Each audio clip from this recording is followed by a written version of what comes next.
Hi everyone, I'm Callie. Welcome to You So Can. All right, so it's that time of year where you got lots of folks coming over for dinner. They about to fuck up your table, but you want to do what you can to make sure you don't have like scratches and heat marks and all kinds of other shit all over your stuff. So you got to protect your shit. Okay, and how do we do that? We do that with a placemat. Okay?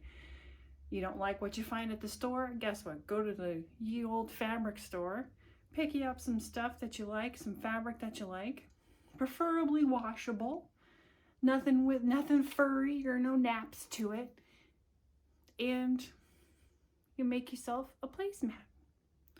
All right. So what you need, obviously, is some fabric. Placemats are usually about 12 by 17. If you want to put some batting in it, I highly suggest the fusible batting.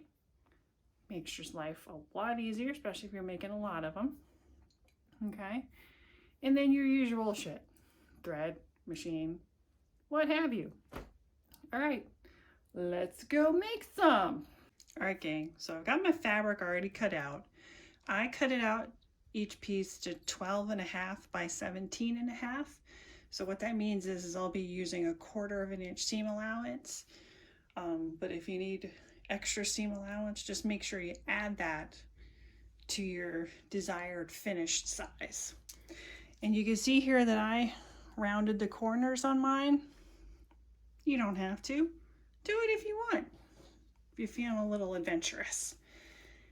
And you can see here, I went ahead and already fused the batting to the back, or to the wrong side of one of the pieces of fabric. It's just fused on with the iron.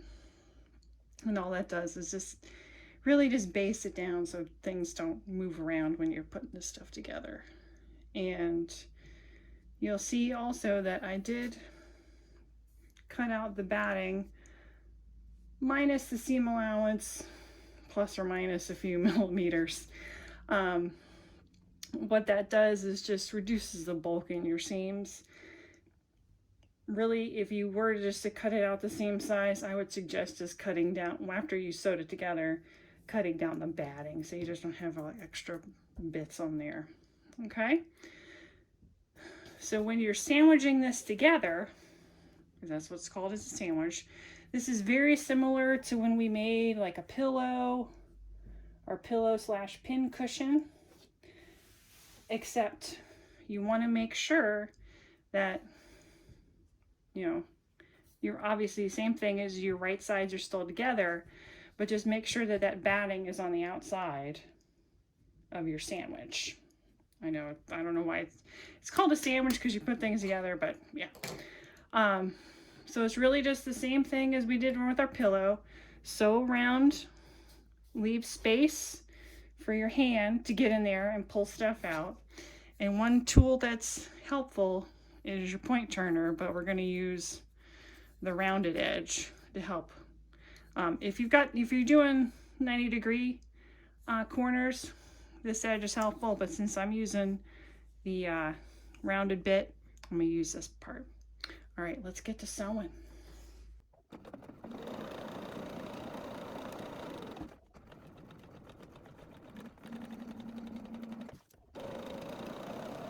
All right, everybody, so we're all sewn up.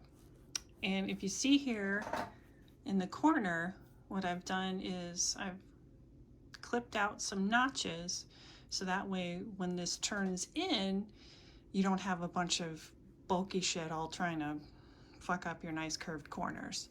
So I'm just going to do this in the other 3 corners. I'm going to turn her inside out, press her up, and then we're going to close this bitch up. All right, gang, so we're all sewed up, turned right side out, got our corners all nice as we can get them. All right. So what we need to do, obviously, is we need to seal this bad boy up. Let's make sure that the inside stays on the inside. Okay. Now, when you're pressing, you really want to make sure you give this area especially a good press. Okay. And what we're going to do is sew a scant 1/8 of an inch. So as closest to the edge as you can with your machine without going over. What I like to do when I'm sealing up these holes is I like to use our old trusty friend Wonder Tape. Holds things together, is less fidgeted and fibbly bits when you're under the machine and, you know, causing you to say a fuck ton of curse words. All right, so I'm going to Wonder Tape this up, and we're going to get to the machine and sew around the edge.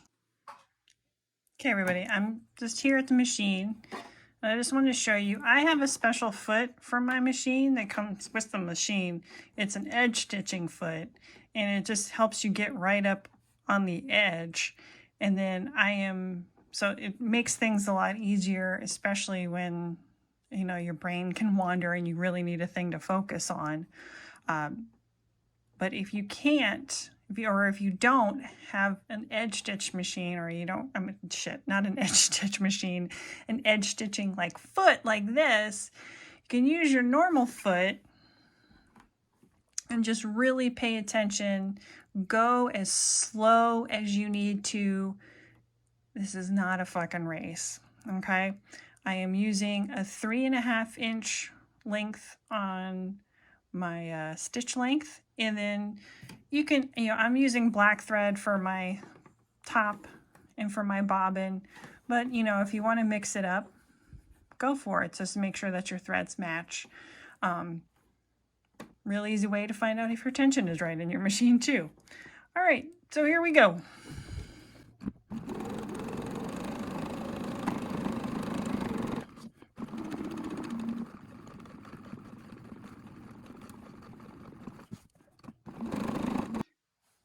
All right, so it's probably a little hard to see. I'll try and light it as best I can. As you can see, we've got our edge stitching done, okay? We're all sealed up over here. You can see this is where I started and ended. I started right before the hole. And we're all sealed up. Now you can just leave it at that if you want, or you can do some decorative stitching, like a lot of times, like zigzags and what's. But what I'm just going to do is just go in an inch from the edge and then just sew another line of stitching. Fuck yeah! Look at this gorgeous placemat. All right, gang. I think we did good. We did awesome. All right, and then magic, the great thing about using two different types of fabric is that they're reversible. So if you're feeling Donkey Kong one day and old Doctor Who the next, you can switch that shit up. All right. And also, too, a great thing about this is you can also size the same thing down and make coasters. Okay? And make some coasters. You could even omit the batting and make double-sided napkins. I'll post a tutorial to that somebody else explains it a fuck ton better than I can. And then they also have it in that thing where they teach you how to do like a single with the mitered corners, all fancy shit. Okay? But fuck yeah, you did awesome. If you're wondering what to give people for the holidays, if you've got, or somebody with a birthday coming up and they need some placemats, make them some fucking placemats. And also, your coasters make great little stocking stuffers. Maybe a little hint for, your relatives that like to put hot shit on your fancy new table. All right, gang. Awesome job.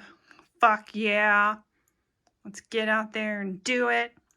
Remember, progress, not perfection, because this shit ain't perfect. All right, guys. Be excellent to each other. Bye-bye.